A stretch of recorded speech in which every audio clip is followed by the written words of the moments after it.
Hi everybody and welcome to the End of the World Reading Club, and our meeting here in July 2020, and we're going to be talking about this amazing book, Black Leopard Red Wolf by Marlon James. There's a lot to talk about. We're only going to go for about an hour, and we're going to get into some of the themes, ideas and concepts of this story. Let me know that everything's working in the chat.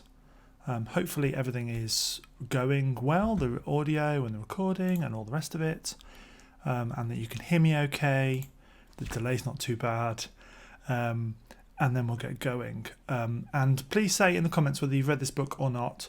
I'm going to try and keep it as spoiler free as possible and talk more about the themes of the story, but invariably I am going to be picking up some of the bits and pieces about what happens within the narrative.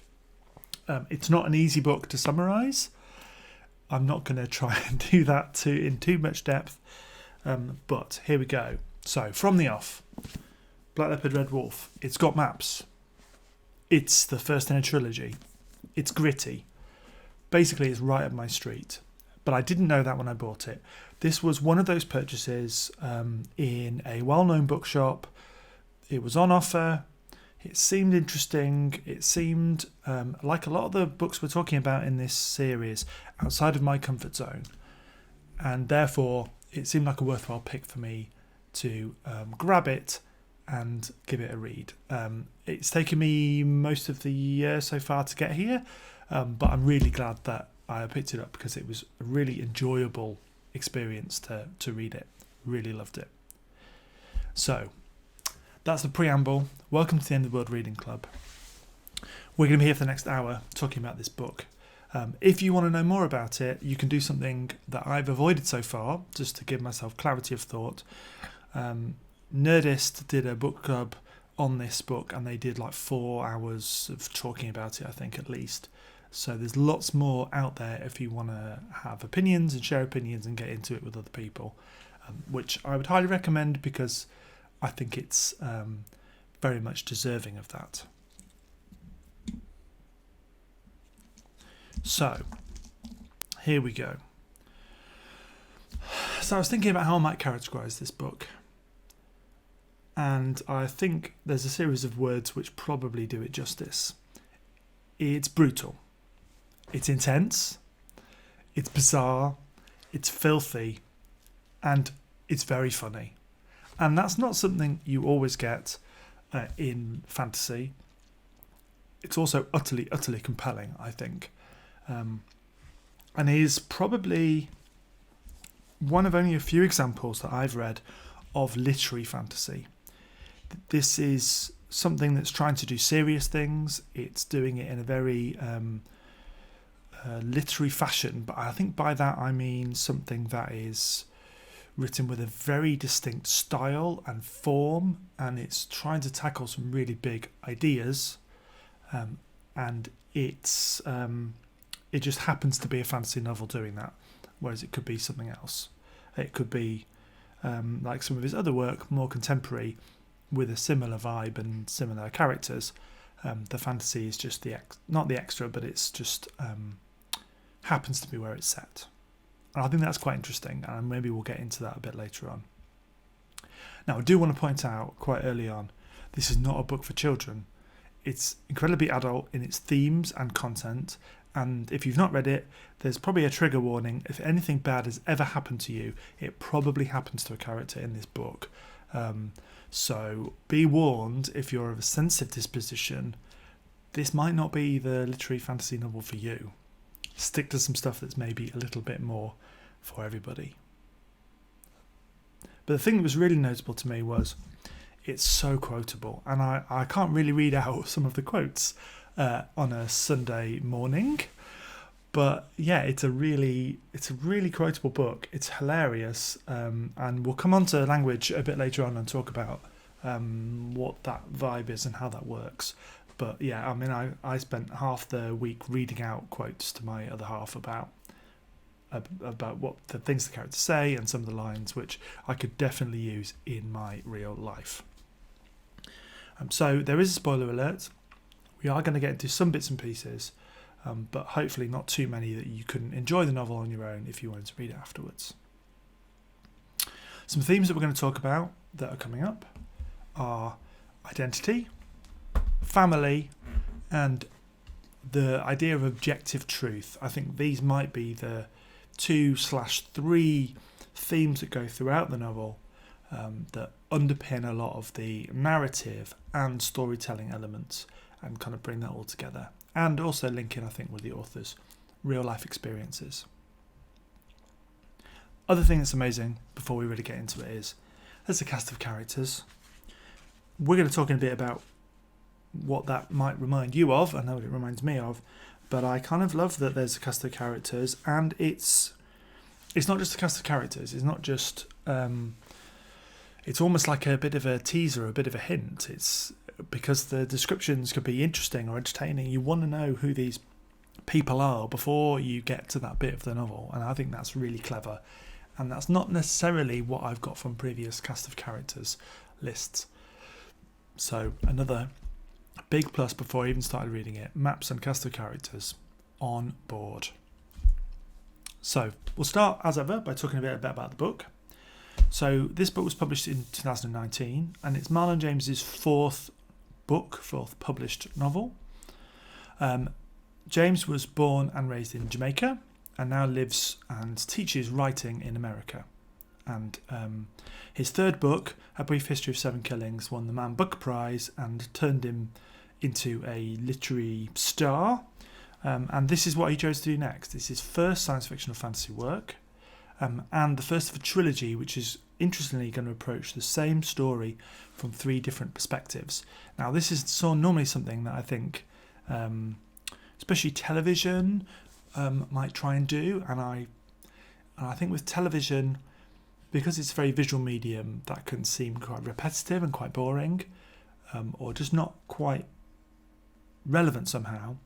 But I think, interestingly, with this novel, having read it, thinking about what a second book might be like, and gaps in stories and retelling of the same events but with a completely different narrative, I think there's a lot in there that is really exciting, and it might do that concept of same story told three ways or two ways plus an ending justice. So, and I think we'll probably come back to it a little bit later on. It was also a #1 Sunday Times bestseller, which I think is brilliant because a lot of science fiction and fantasy doesn't get that kind of profile, and particularly science fiction and fantasy which is as interesting and as experimental as this is.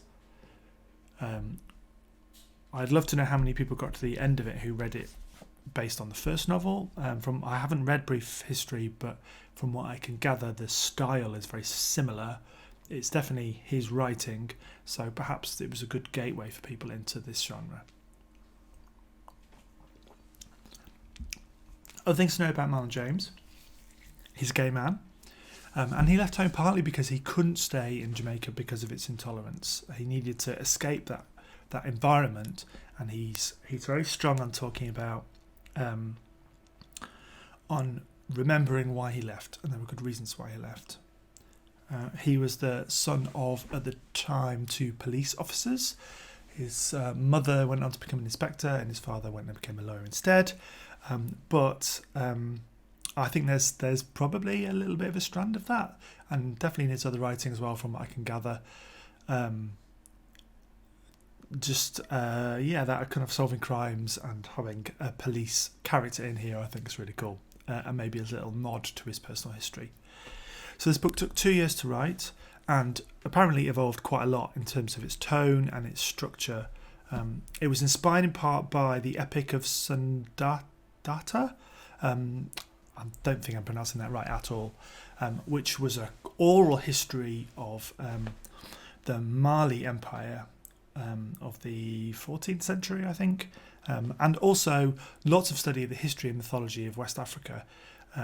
James didn't grow up reading that Western fantasy canon, and he says he wanted to read something featuring people like him, so he wrote what he wanted to read, which is always a good tip for writers. So it's coming from a very different perspective from the Western literary canon, the kind of Arthurian legend and the kind of mythological creatures and beasts of Transylvanian vampires and all kinds of other things.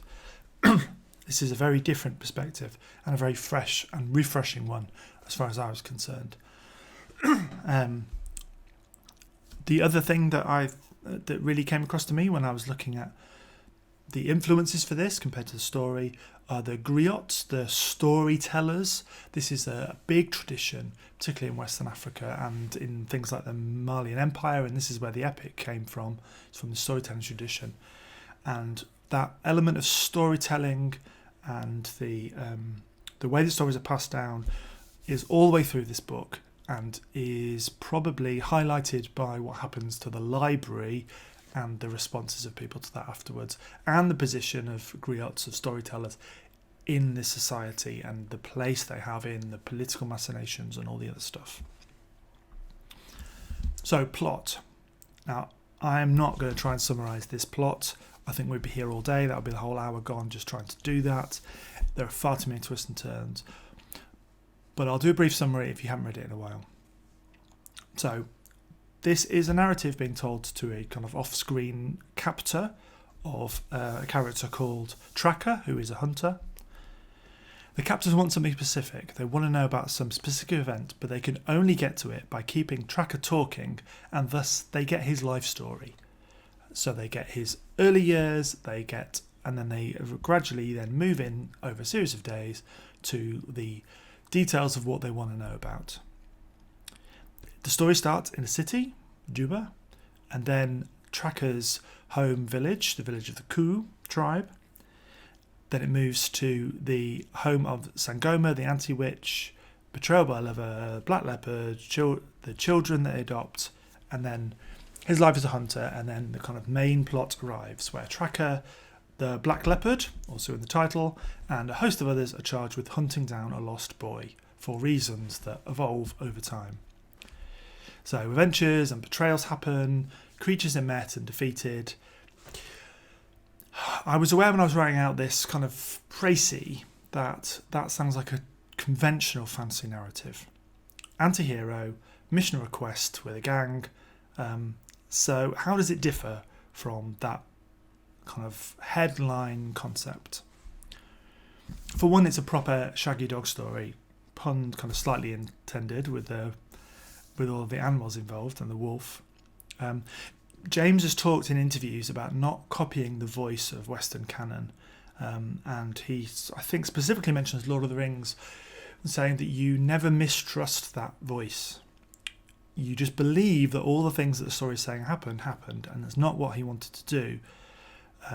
Here, the approach is to tell somebody is telling a story, and in fact, there are stories within stories within stories in here. So we're made aware really early on and throughout that from not only what Tracker says, but what from the captors say in their notes and bits and pieces, that this is a version of events. And it's like a police interrogation. Here we go, back to the influence of being the son of police officers. So this is what historians try and consider, is never trust the teller. They've got their own motives. And actually, this is something that I thought about after I finished it. When I reread this, when you read or reread it, have in your mind, what might Tracker be lying about? What is the narrative here that serves his purposes over what objective truth might be?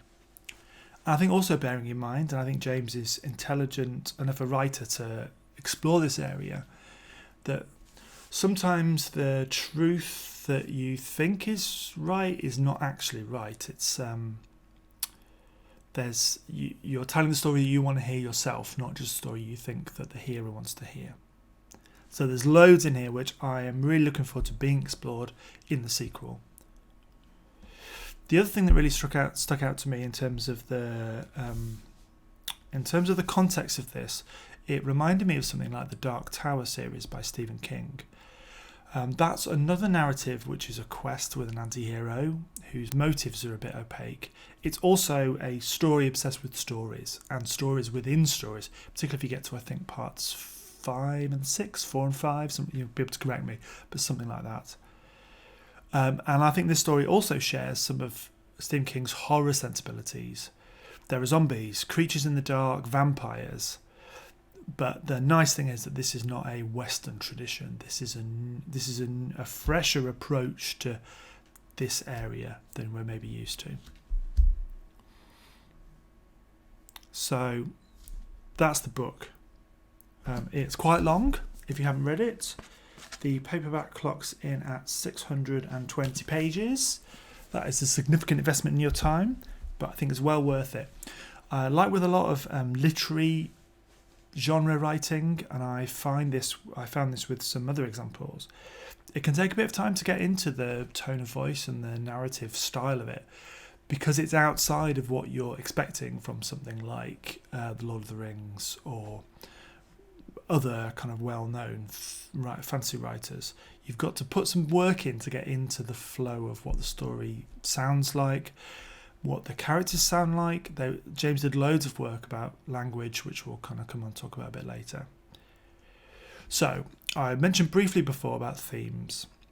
I think this novel, to me, is a meditation on morality, on a lost world of Africa, and the power of myth and superstition as well, and the power of stories, I suppose, which might not be surprising for somebody that teaches how to write stories for a living. So the first of those themes, as I mentioned at the top, is truth. And the storytelling thing is the key here, because it allows James to talk about truth. We're hearing Tracker's story. Sogolon's story is coming next, The Witch. So we're going to get a very different view. And I think, for me, one thing that's really interesting is that Tracker is a deeply cynical character. The way he tells his story, the way he relates how people operate and why they operate is incredibly cynical. Now, does this mean in reality, in the objective truth of the story, that all the other characters are cynical? Or are they just assigned cynical motives and cynical words by a cynical storyteller? Can anybody's motives in this world that James has created be pure? Can they be? Can people be doing things for the right reasons? Because sometimes Tracker is, much as he likes to protest that he's overly cynical, he does do things for the right reasons. Now, James is on record as saying that this story is not allegorical. He wasn't trying to make links between this world and our own. His argument is that not all stories have to do that. In some ways I agree, and I tried not to read it, even though I knew I was going to be talking to you about this. I didn't try and read it thinking, well, how does this relate to this and this relate to this?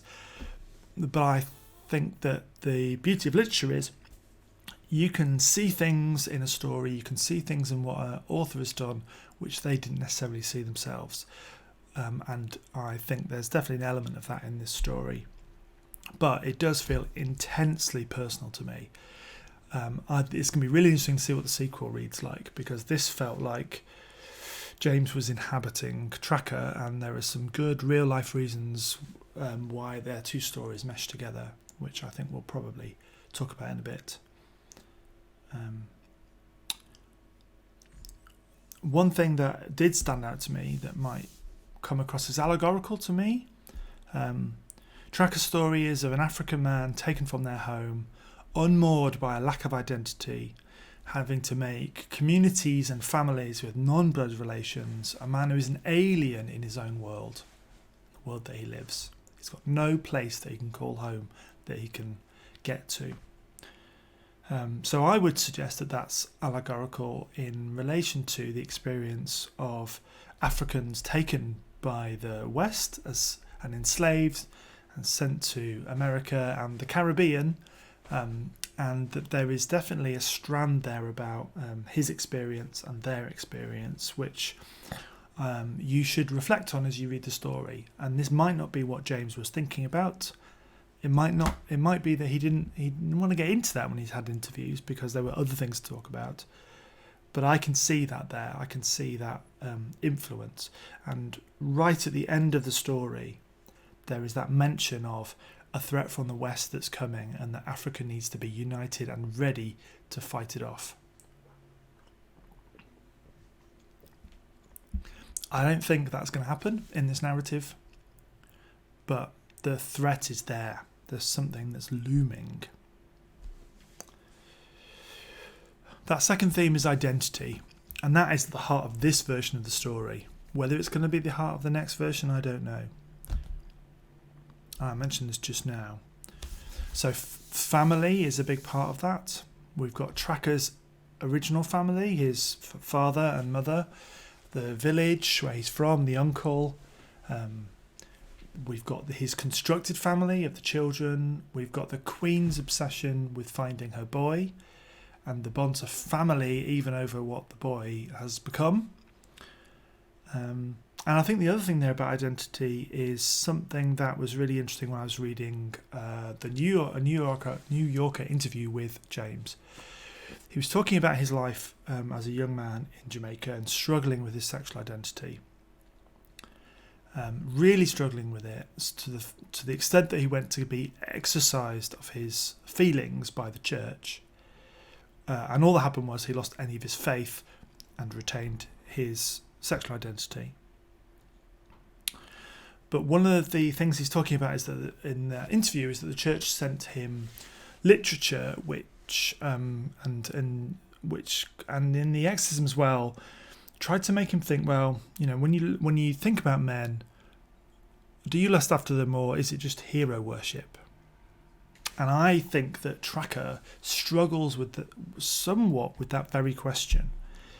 He struggles to identify the feelings of love for another man rather than just lust or just somebody that he respects. And has a real difficulty, at least in the telling that he gives to the captors, of identifying his feelings for somebody. That's definitely something to consider. So they're the themes that I'd love to hear your comments on about what you think about these themes. So let's talk about the setting. Well, it's a fictional African kingdom, somewhere kind of West Africa, Mali, Ghana kind of area, I think. It's below the desert that sits in the north of Africa. It's definitely not on the eastern coast. I mean, it doesn't really matter. It's a fantasy world, but I always like to try and figure out where things might be based on, a bit like Game of Thrones.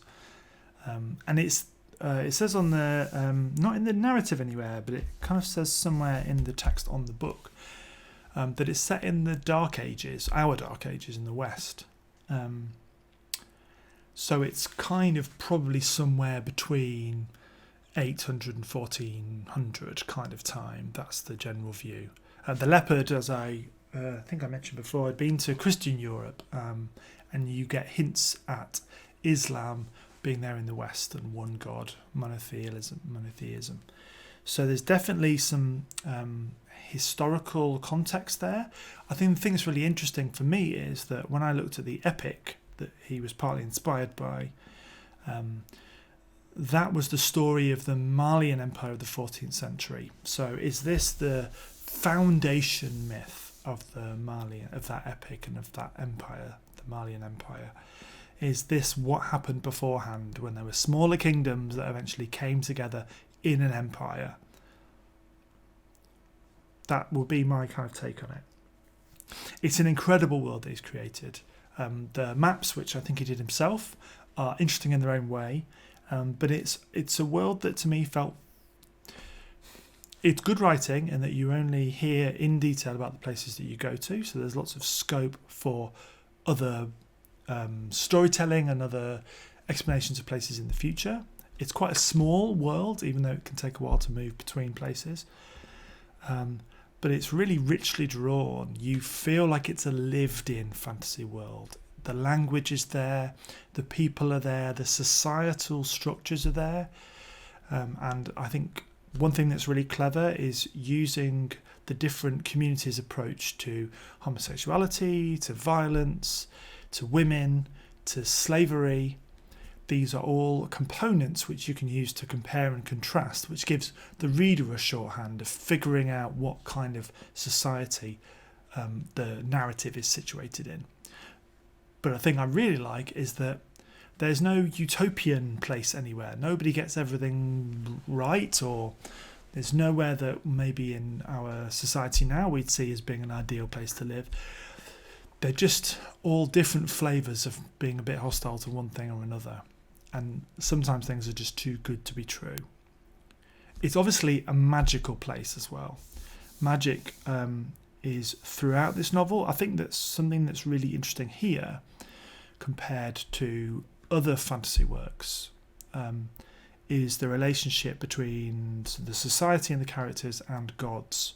Gods are kind of there and throughout, but they're almost being forgotten. We're kind of moving to a secular society here, but a secular society where magic is still an important component of that. And I think that's a really nice balance. To have magic without gods feels like a very contemporary approach. But also perhaps one that is rooted in his research into what these societies were like as we get into this kind of period of real life history. And the thing that I noticed is that in traditional fantasy, you have the people, you have the monsters, and then you have animals, but mostly they're animals when they're related to the plot. Whereas the world of Black Leopard Red Wolf is teeming with life. It's teeming with nature. It's teeming with creatures and peoples and all sorts of things. It feels like a very full world, and a very interesting one for that. The other thing that I spotted quite early on that I felt quite vindicated when I read an interview with him is that he's a big fan of Greek mythology, and I think probably I should have mentioned before when we were talking about storytelling.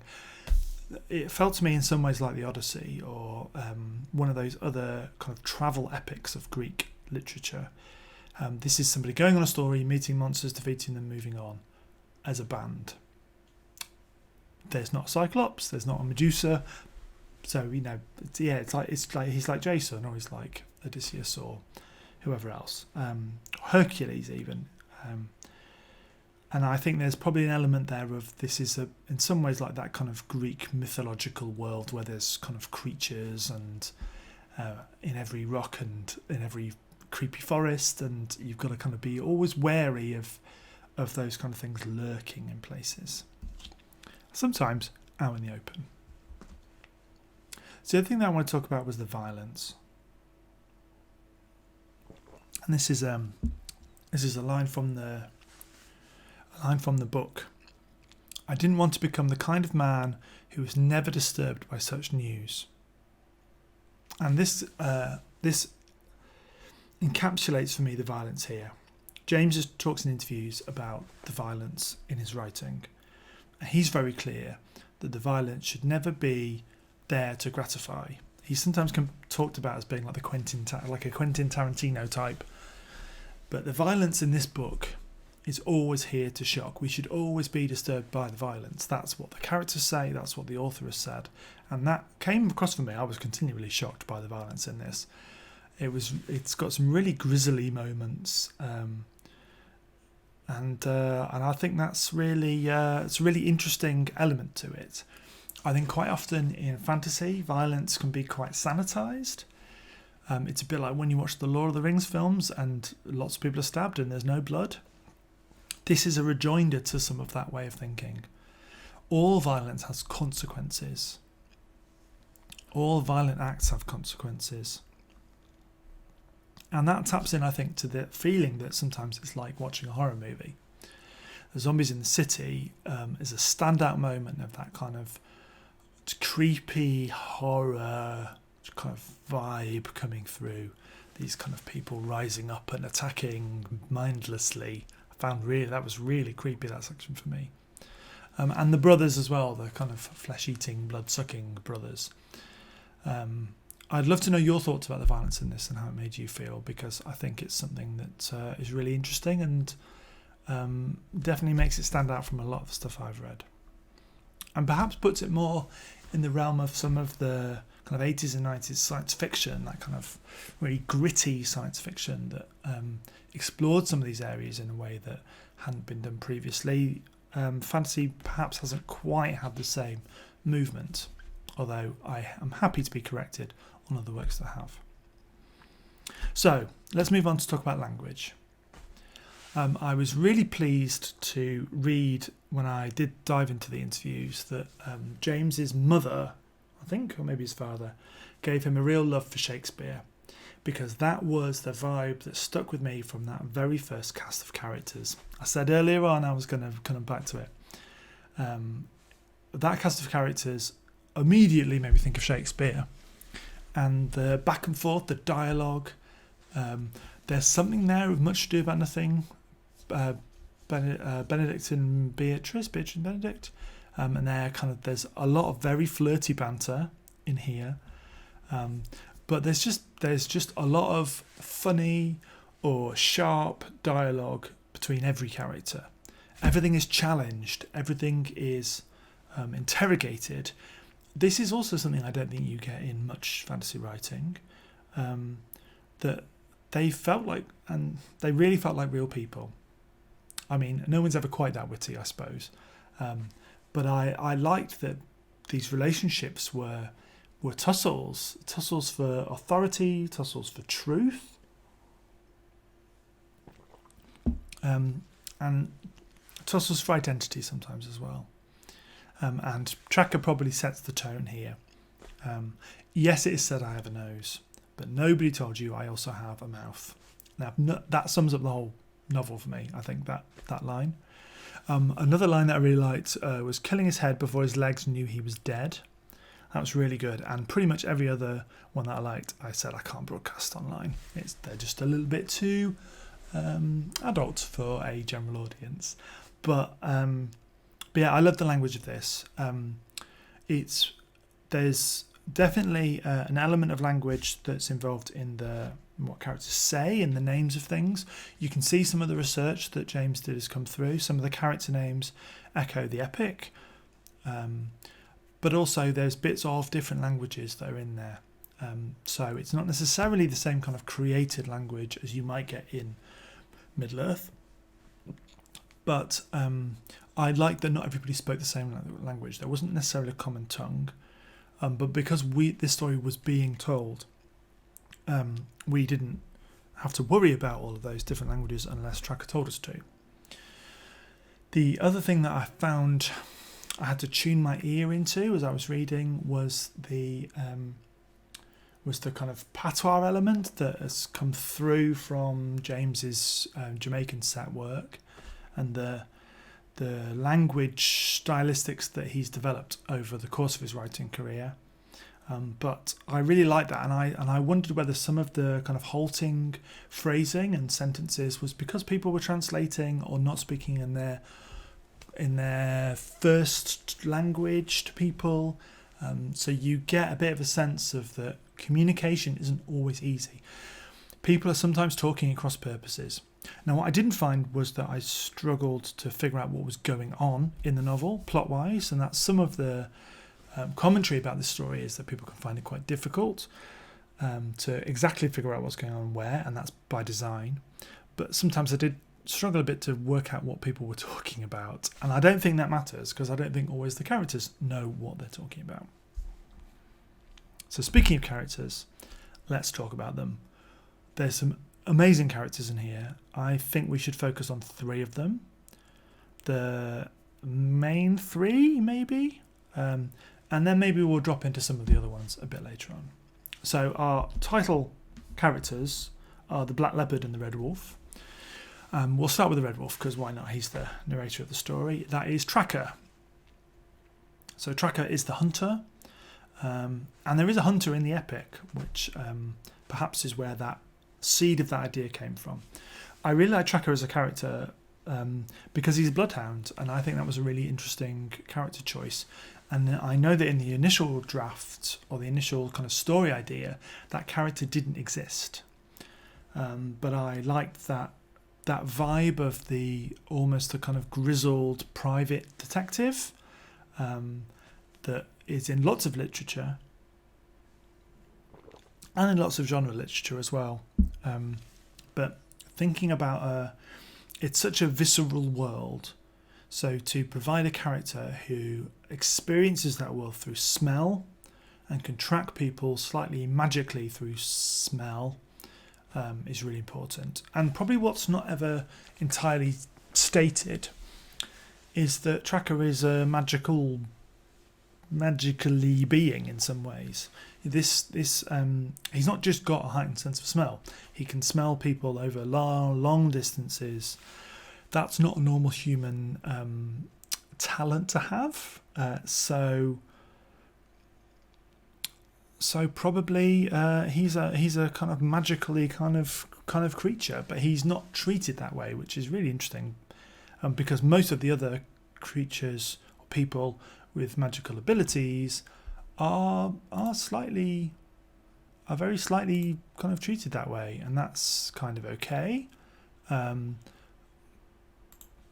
But it's also kind of not okay, I guess, at the same time.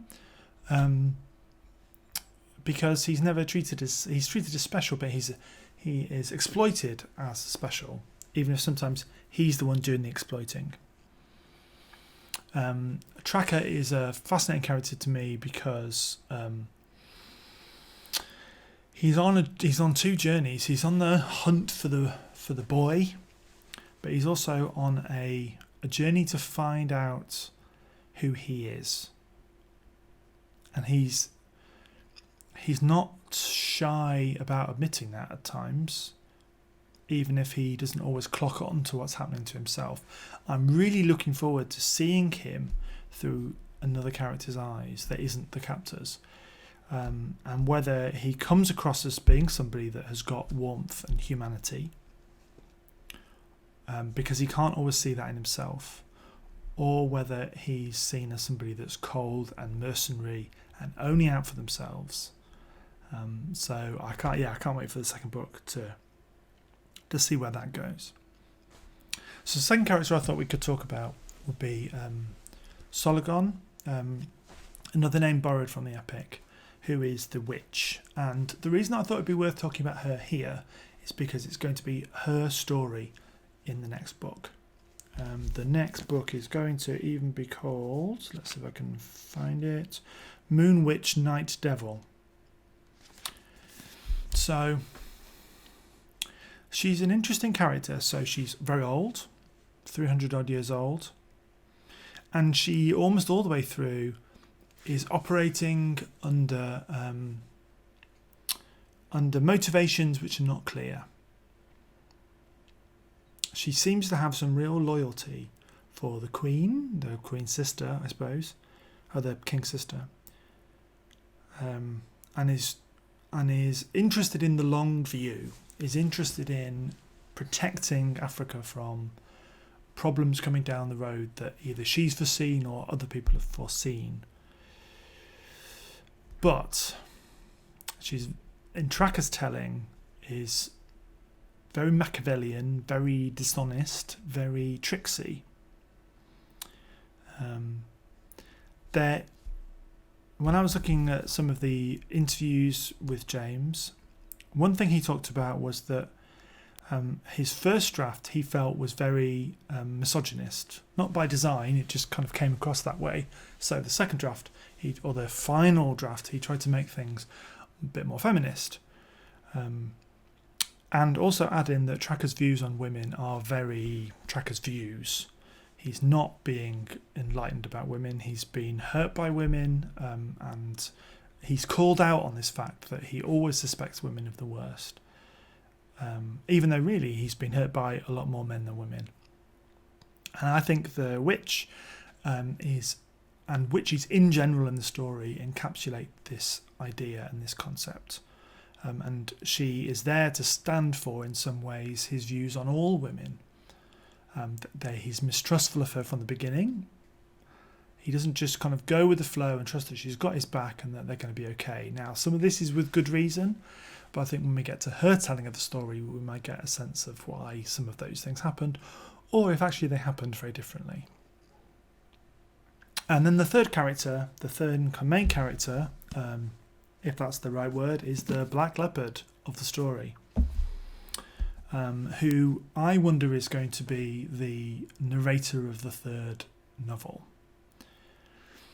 So the Black Leopard is not quite a man, not quite a leopard, I suppose, is a shapeshifter, which is a really great horror fantasy kind of character trope, but done again in a very idiosyncratic way, I think.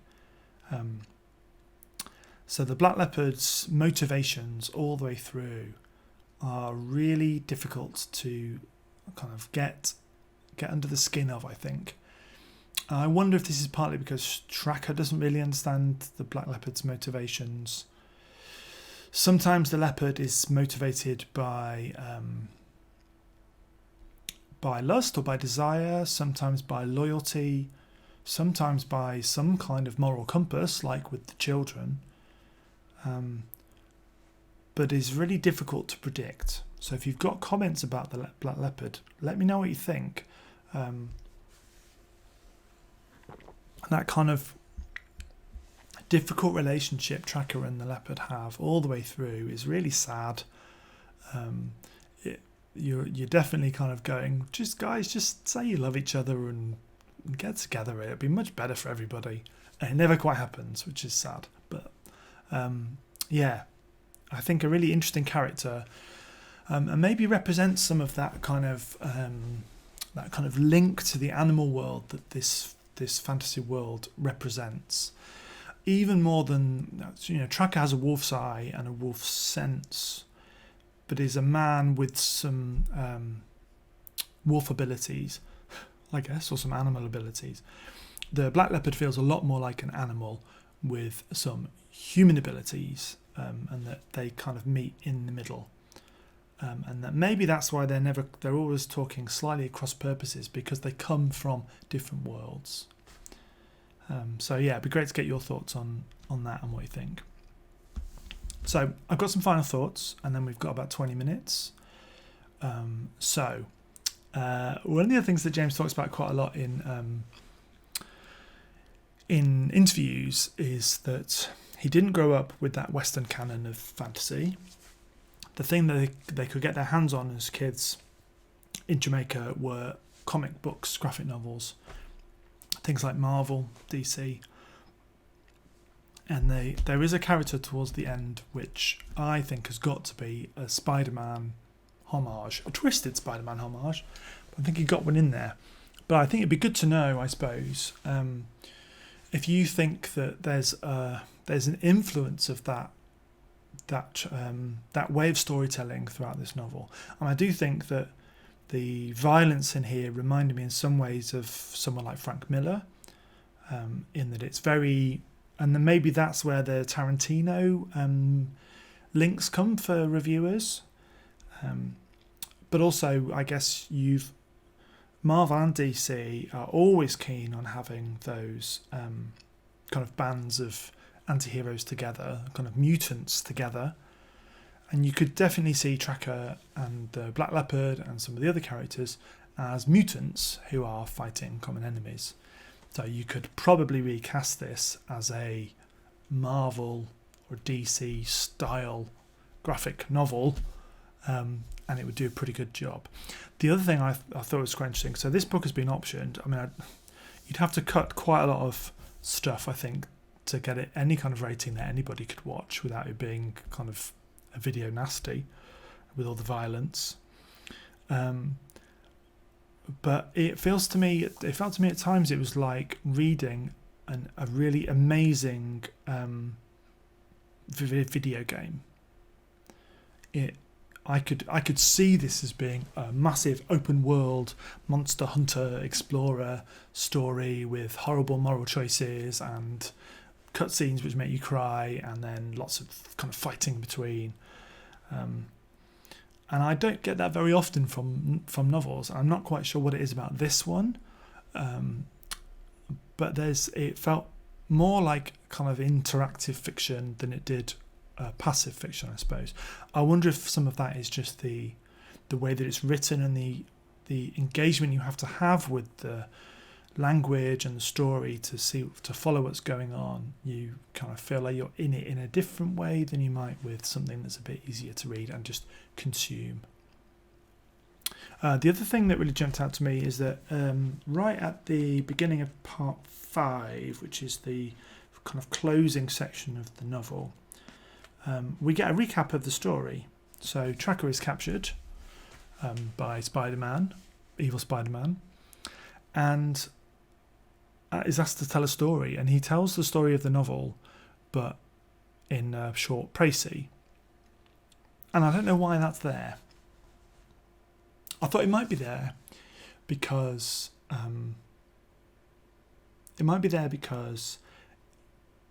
James just thought readers needed a bit of a recap at the end. I think particularly if you're going to read this and then go straight on to the sequel when it's published, you might just need to have a reminder of Tracker's version of events.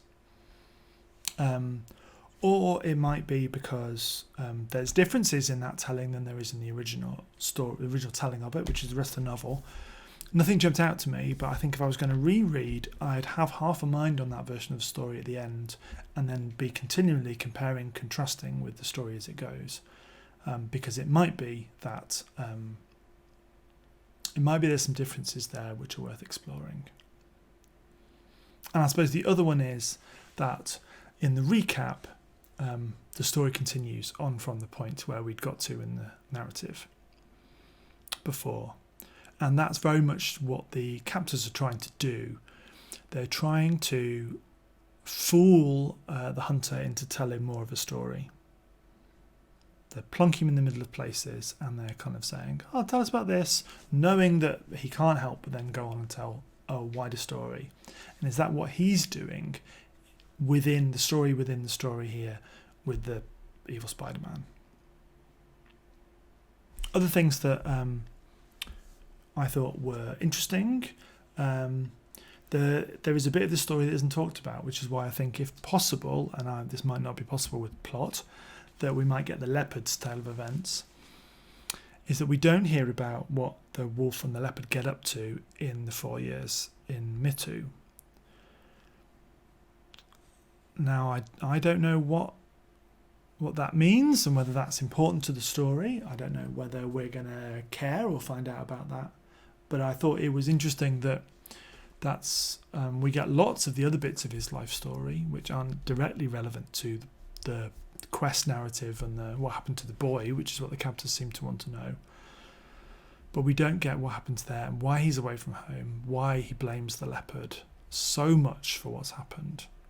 And maybe we'll get that in a future story, whether it's the leopard or it's the leopard's assistant who does the telling. But yeah, that's going to be really interesting to see what happens there, I think. And then probably the last bit to end on for me is what to expect from the next novel.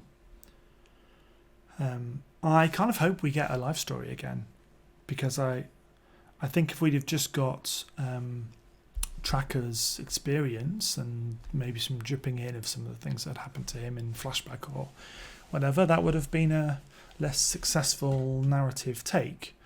I think that it really helped that it was that involved and that engaged, and I think that I kind of want to get more of that, I think.